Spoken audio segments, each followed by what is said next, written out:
Hey guys, we're going to talk about compound versus isolation.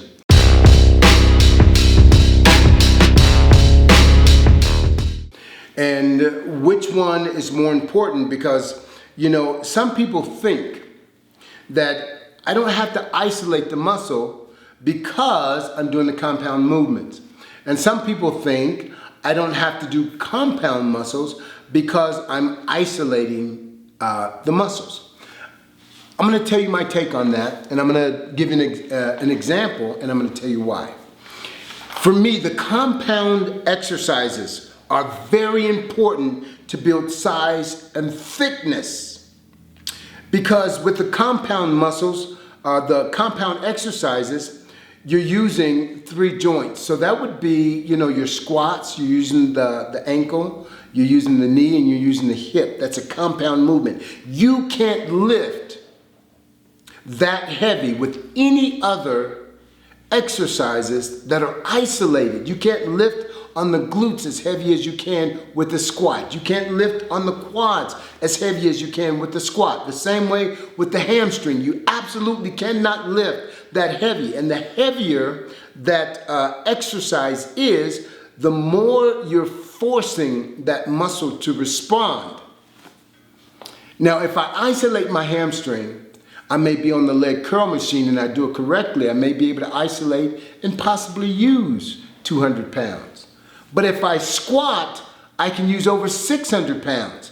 So the 600 pounds, even though I have other muscle groups aiding me, the hamstring is still feeling the pressure of 600 pounds. It is feeling the pressure of 600 pounds. So the muscle will respond to the pressure that it's feeling. If you allow it to recover and rest and do what it's supposed to do, it should respond to it by growth if you're supplying everything that muscle needs. So the demonstration that I want to do for you today is biceps and your back. See, if I'm doing biceps with a compound movement, say for instance, I'm doing my pull-ups. I'm also involving my lats, I'm involving, other muscle groups, my lats, my shoulders, everything that's attached to, but I'm also including those biceps. Now, when I do an isolation bicep, the weight is going to be a little bit different. Let me just demonstrate for you. Okay, here, I weigh about 215 pounds, and as I'm doing this pull-up, my biceps are being forced to lift 215 pounds.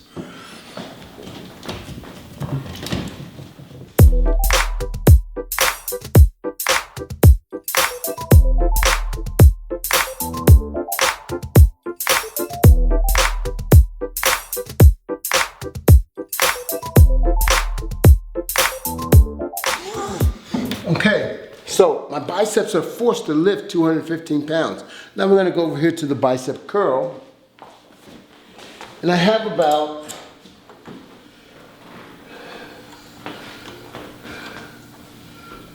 100 pounds here.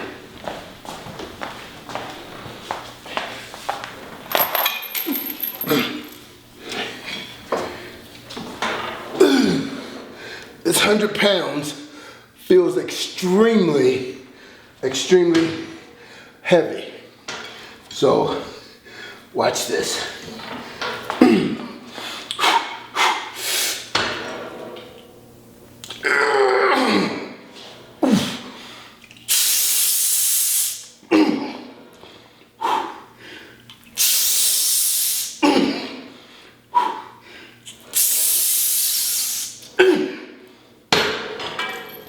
So, with that being said, the weight I used here on this machine is not as heavy as my body. But at the same time, with the pull-ups, I'm allowing my body to handle more weight and more pressure. But because of the other muscle groups that are involved, they're able to do more work. Now, this is an absolute. I'm having other muscle groups support and help me as I'm doing the pull-ups.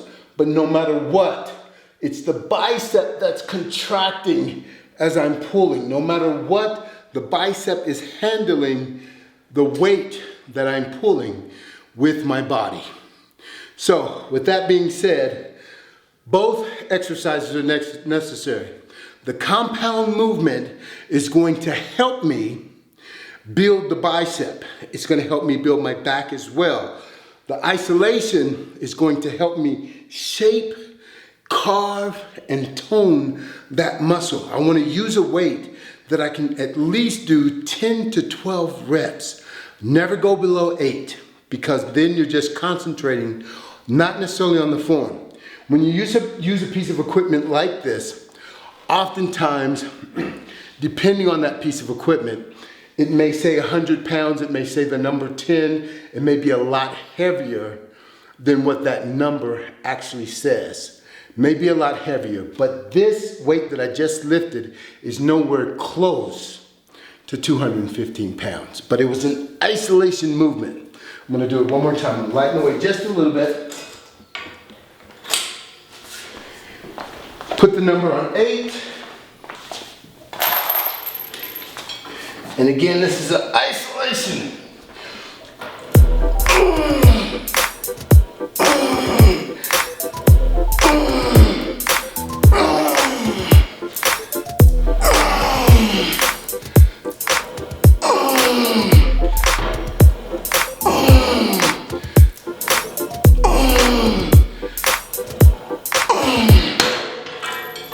With an isolation movement, guys, this is the real key.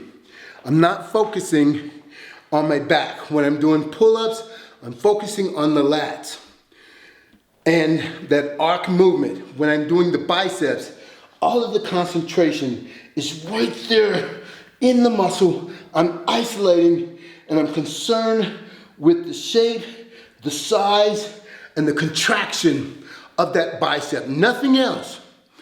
That's the key, and that's the beauty about isolation. Focusing on that one small muscle group. When you isolate, and sometimes I do, I isolate each body part. It's like taking your body apart and isolating that one muscle group and then putting the body back together with the shape, the size that you want that body to have. Hope that helps, guys. God bless you till next time.